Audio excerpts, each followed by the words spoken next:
Boa noite, gente. Hoje é dia 25 de fevereiro e hoje a gente vai falar sobre os default métodos, métodos padrão. É o capítulo 4 do livro Java 8 Prático. E hoje o assunto é até rapidinho, mas tem alguns conceitos bem legais que a gente vai conseguir ver. Então, vou começar aqui a leitura e a gente vai dividindo aqui. Capítulo 4, Default Methods. Deixa eu passar para vocês, né? Que às vezes é mais fácil. Aqui no chat. Pronto. O link tá no chat, quem precisar. Então, o método FOREACH na interface Interable. Antes do Java 8, o método FOREACH não existia. Problema ao adicioná-lo diretamente em list.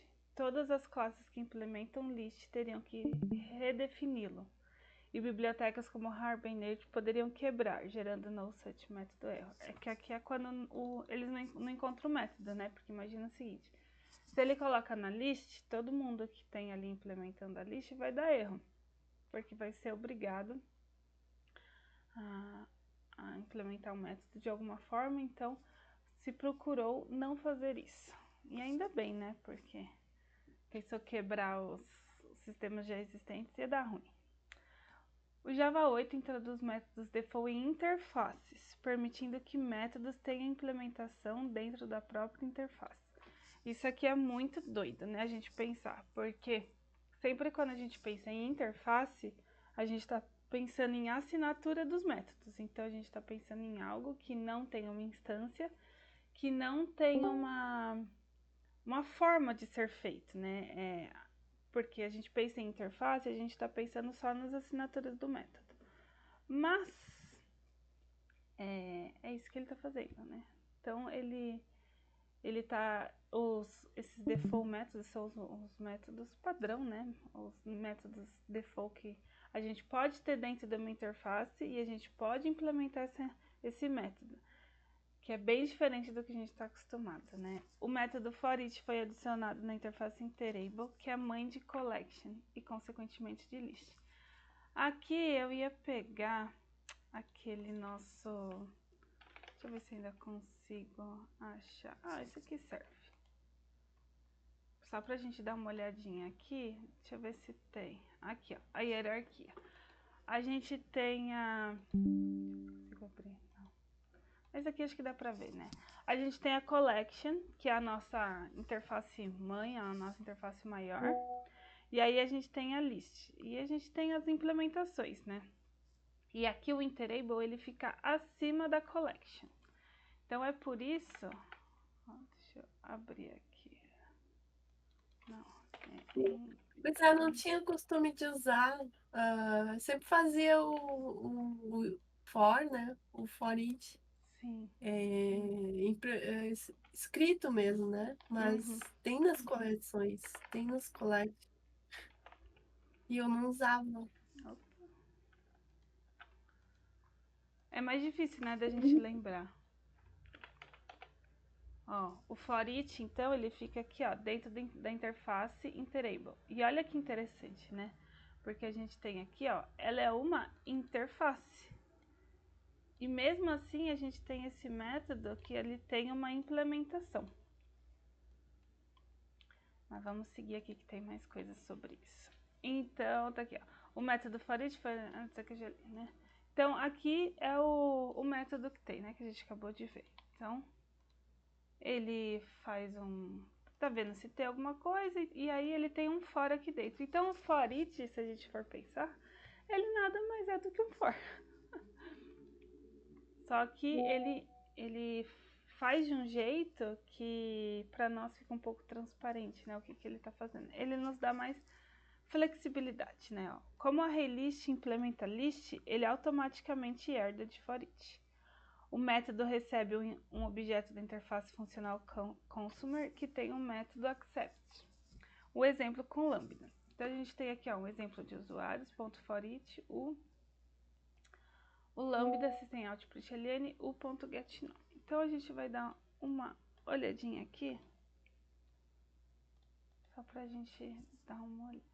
Então, ó, aqui, deixa eu ver se é esse exemplo aqui. É esse mesmo.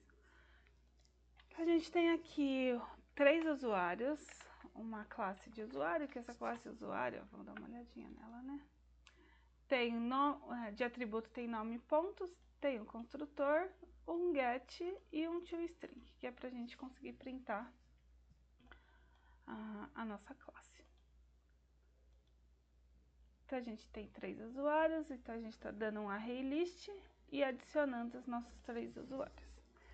E aqui a gente tem a nossa lambda aqui funcionando, né? A gente tem um consumer de usuário, que ele mostra a mensagem. Então, o lambda systemout antes de imprimir a mensagem.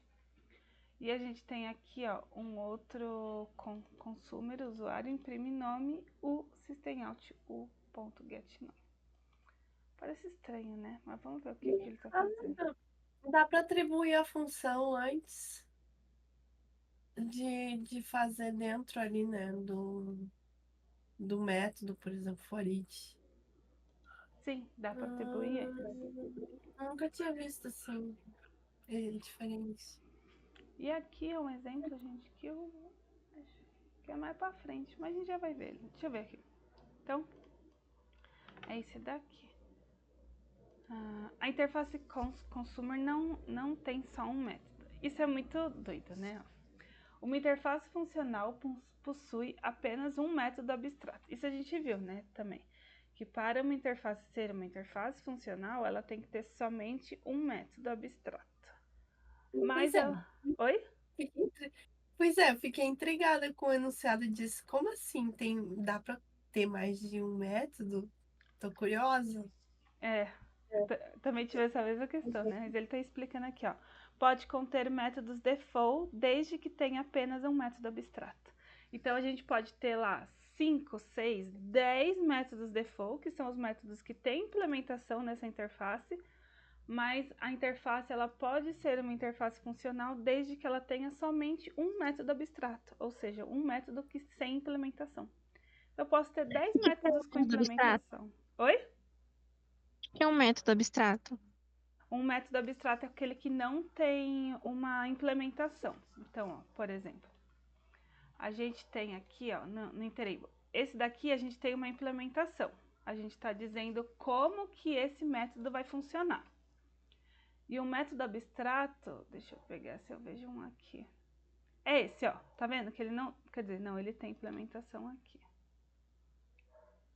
Deixa eu ver. É quando você só tem a... Tem só a casca, né? Isso, tem só assinatura.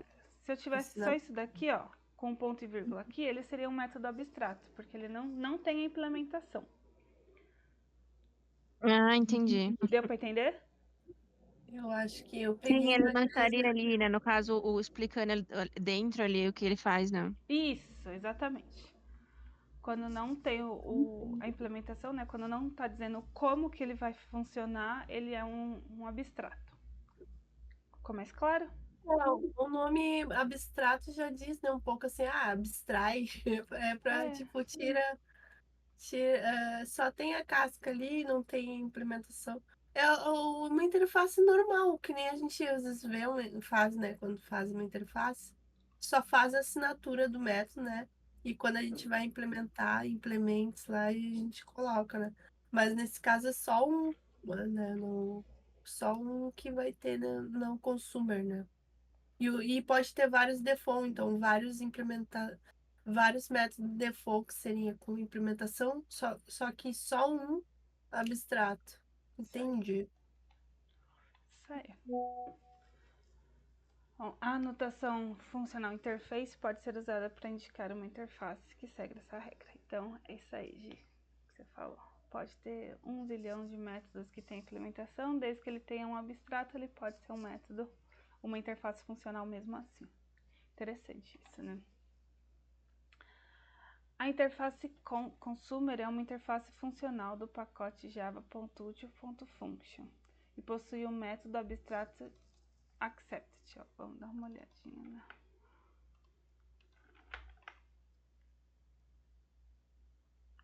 Cadê tu? Tá aqui certo. Então, ó, ele tem aqui, ó, tá vendo? Que ele tem um método aqui que não tem implementação. E aqui ele tem um método que tem uma implementação.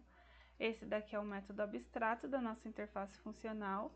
E aqui é o método default da nossa interface funcional, que ela tem implementação. Perfeito. Isso é muito legal, né? E ó, essa que ele tá falando assim, ó, a classe possui um método abstrato e também tem um método default chamado endThen, que permite compor múltiplos consumidores, executando em sequência. Então, ele tem esse método accept e esse endThen, que olha só que interessante, ele também chama accept. A gente tem um exemplo aqui de saber o que ele usa, né? O porquê que é isso. Ó, exemplo do uso. Criamos dois consumers, um para exibir uma mensagem antes da impressão, outro para imprimir o nome do usuário, que é esse daqui, ó, que eu estava mostrando para vocês. Que aqui, ó, um para mostrar a mensagem, mostra a mensagem, e o outro para imprimir o nome. E olha que interessante aqui, a gente tem aqui a nossa list, que é usuários, ponto for each, aí ele tem mostra a mensagem, ponto, endThen, imprime nome. Aqui é como se a gente estivesse encadeando a chamada de método. Então, ó, ele está chamando a nossa lambda mostra mensagem e para cada desse ele está chamando o endThen. Então, é como se ele fizesse primeiro esse accept daqui do mostra mensagem e depois o accept desse endThen. E olha que interessante que ele vai fazer.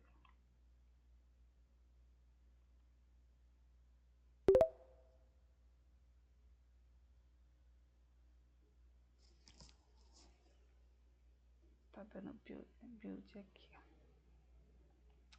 Olha só, ele está imprimindo esse daqui, imprime antes o nome, imprime antes o nome, imprime antes e o nome. Então aqui a gente está fazendo for each de duas mensagens diferentes, de duas lambdas diferentes, com uma linha só. Usando o método, o abstrato e o default da nossa interface funcional do consumer.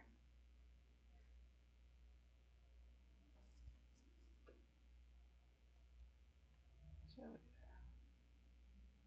Aqui, deu para entender o que ele está fazendo? Ou tá muito fora da caixinha?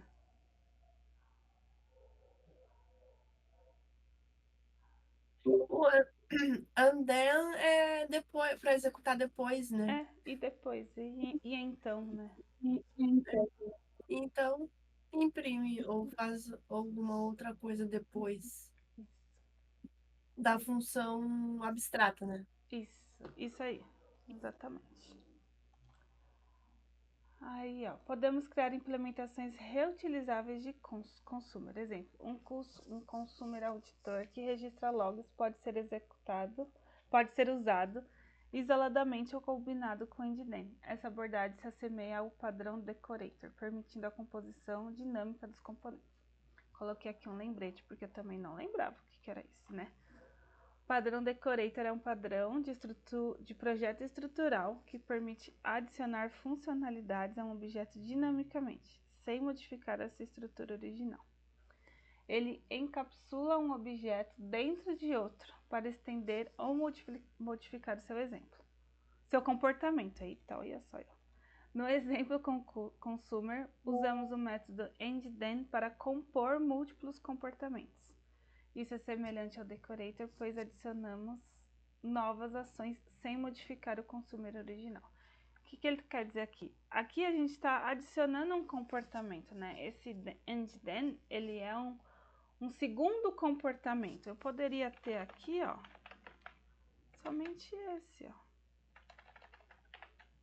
que daria certo.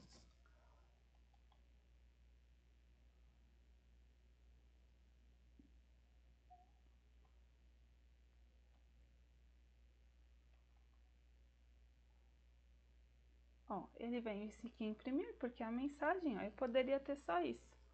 Mas quando eu tenho esse encadeamento aqui, eu tenho esse padrão, né, do decorator, que é o múltiplos comportamentos. Não lembrava disso.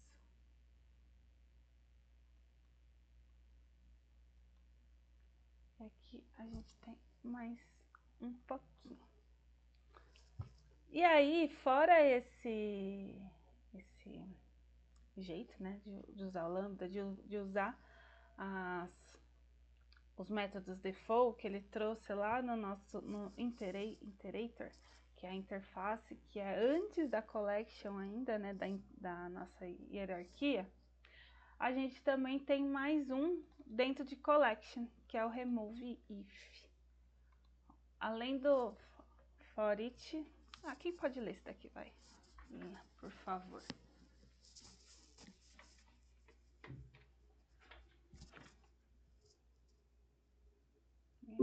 Eu posso ler um trechinho, mas eu vou ter que sair daqui a pouquinho. Tudo Mas bem, a gente tá acabando já. vou ajudar aqui a fazer a iniciação. As meninas são novas, acho que estão. Não precisa ficar com medo, não tem problema nenhum. É verdade. Né? Mais um novo método em collection, remove if. Além do for each, a interface collection ganhou o método remove if. O remove if recebe um predicate, uma interface funcional usada para testar objetos em um determinado tipo. Remove todos os elementos da coleção para os quais o predicate retorna true. Aí aqui tem um exemplinho aí, classe anônima, né? Que ele cria dentro da própria classe, né? Uma classe que não tem nome, que a gente é mais habituado a fazer desse tipo. Eu acho que é um código meio legado isso aqui, né? De fazer classe anônima, eu acho que a Sim. gente tem visto. Mas ainda é bem incomum, né? Eu vejo bastante ainda onde eu trabalho. E aí tá aqui um predicate, mas eu acho que é bem útil. Quando vê isso aqui eu já vi outros tipos e às vezes isso aqui é mais fácil fazer, né? Sim. Aí tu cria um predicate passando como ele retorna um boolean, né? Eu acho ali. Retorna um boolean teste, passando um usuário. Retorna os pontos. Se for maior que 100, aí eu tô cega. 100 ou 160? 160. Acho que é 160. Aí tô cega, gente. Então ele vai remover todos que for maior. Se retornar true, né? Aqui, se os pontos for maior que 160, ele vai remover, então, esse cara aqui, então, da coleção. Seria isso? Isso aí. Daí aqui embaixo ele bota ali usuários, remove if, passando o quê? O predicado que a condição, né? Isso aí.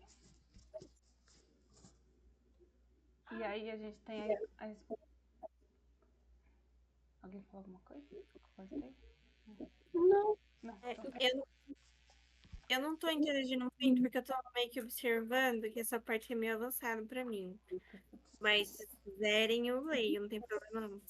Tudo bem. Mesmo se não Fica à sabe. vontade, né? Fica à vontade. Aí começa ali das vantagens, né?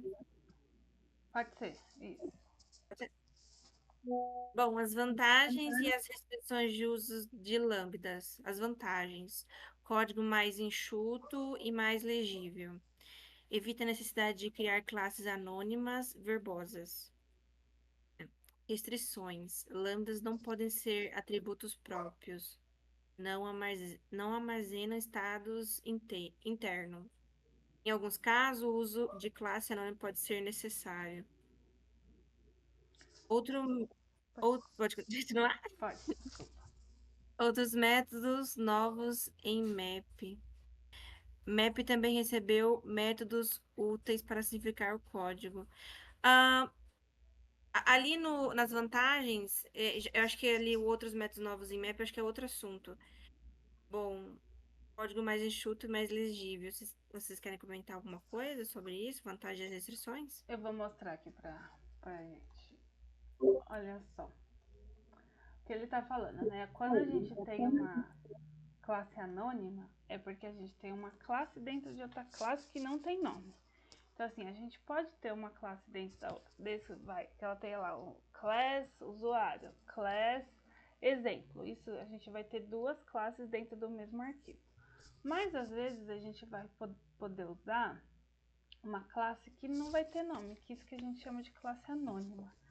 Ela é colocada no meio do código e ela é uma classe, mas ela não tem nome. Então, por isso que é anônima. E aí, ele está mostrando para nós, ó, esse predicate com uma classe anônima, que ele dá um new. Então, quando ele dá um new, a gente sabe que algo está sendo instanciado, né? Algo é novo. E ele está dando aqui, ó, um predicate. O predicate, ele é uma interface funcional que tem um único método, que é o teste. Esse teste, ele vai verificar algo. Então, eu preciso ter uma condição, porque o retorno dele vai ser booleano. Então, aqui, ó, ele tá testando assim, ó, se os pontos que estão dentro de usuário, ele é maior que 160. Se for maior, vai voltar true. Se for menor, vai voltar false. Então, isso aqui, ele tá fazendo com o predicate, com a interface não, a classe anônima. Então, ó, vamos olhar aqui.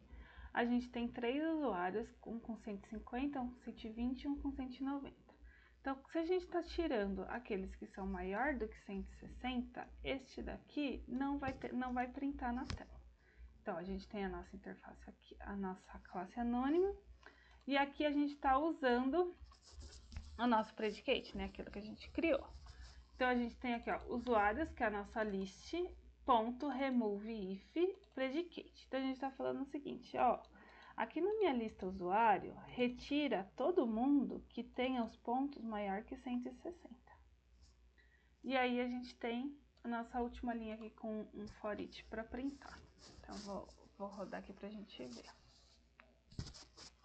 Então, ó, ele printou somente os 2 primeiros, porque são os menores que 160. Mas olha só que interessante, aqui a gente tem 1, 2, 3, 4, 5, 6, 6 linhas que eu posso substituir por somente uma linha. Então, olha só que interessante. Aí que entra o Lambda. Aqui que ele entra lá. Eu tenho Maravilha. eu tenho aqui minha mesma list, que é usuários, ponto remove if, o lambda, o.get pontos maior que 60. Por que que ele tá deixando eu fazer isso daqui? Porque aqui no meu remove if, ele tem um predicate. Então, ele entende que eu estou passando algo para teste. Então, por isso que eu posso passar tudo isso numa linha só. Como aqui ele está esperando um predicate aqui dentro, ele está esperando uma condição, que é a condição que eu estou passando aqui. Então, por isso que a gente pode resumir essas 6 linhas em uma só. Sem precisar criar uma classe anônima, né? Que daí ocupa a memória e tal. Sim. Então, assim, toda. Muito, muito legal esse exemplo, porque a gente aprende várias coisas aí.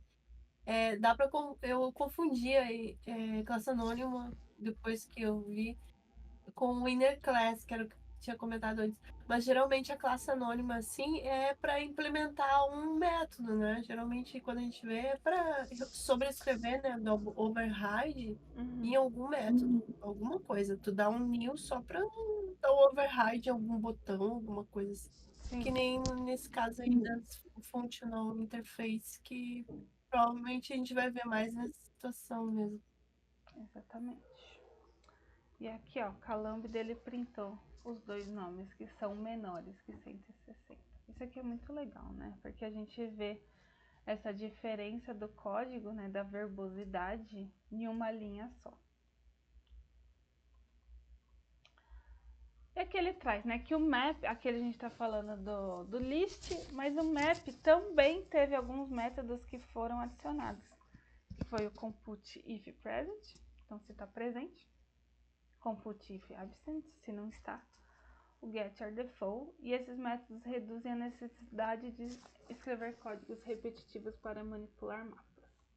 Então é aquela coisa que eu sempre falo, né? A dificuldade da gente fazer e usar Lambda é a dificuldade da gente conhecer as classes e as interfaces que são padrão no Java. Isso é o que limita muitas vezes a gente a usar o Lambda, porque nós não conhecemos as classes e os métodos que estão dentro delas. E aqui ele vai falar pra gente, né, vai diferenciar o que é esse método default e da herança múltipla. Então ele fala assim, objetivos do método default foram adicionados para permitir a evolução de interfaces sem quebrar o código existente, que é aquele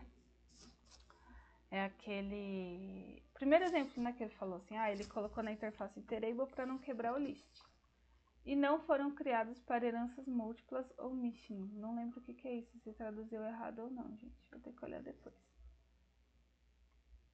Mas existem restrições. Não podemos acessar atributos de instância, pois interfaces não possuem status. É aquela, né? A gente não consegue dar um new numa interface. Então a gente não consegue guardar valores nessa interface. Então é por isso que a gente vai usar essas interfaces, vai usar os métodos que tá lá, mas a gente não consegue guardar valores. É como assim, a gente tem uma classe que a gente vai precisar colocar os atributos e essa classe que vai utilizar essa interface. Eu nunca vou poder ter um atributo nome numa interface default, numa interface funcional. A interface ela não tem estado.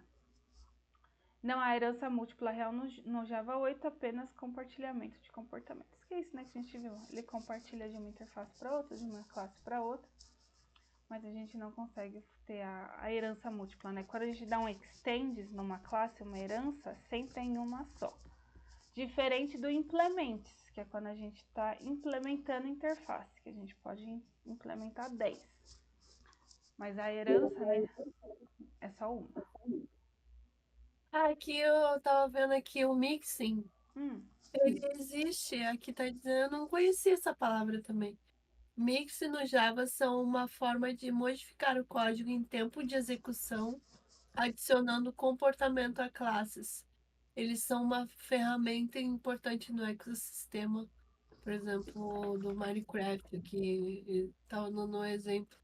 Mas então eles permitem modificar o código existente, injetando alguma coisa em tempo de execução, alguma coisa. Eu nunca tinha ouvido falar. Também não.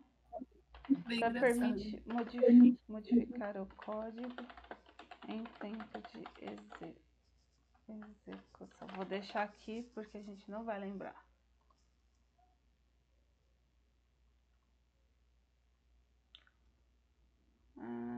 E aqui o nosso último ponto aqui é o impacto e trade-offs. O uso de métodos default aumenta o acoplamento, né? Porque a gente vai depender de uma interface. E as restrições do Java 8 evitam problemas comuns de herança múltipla em outras linguagens. Essa é a restrição, né? Como todo recurso, há vantagens e desvantagens a serem consideradas. É aquela coisa, né? O depende, o famoso depende. Então, quando que a gente vai usar uma interface funcional? Quando for bom. E como a gente vai saber que é bom? Ou testando, ou sabendo. Quando a gente já... Ou perguntando para alguém, né, mais experiente que a gente. E aí a gente vai fazendo isso. Deixa eu ver se eu não esqueci de mostrar nada, não. Hoje é isso, gente. Sei que foi rapidinho, mas tem bastante conceito aqui legal.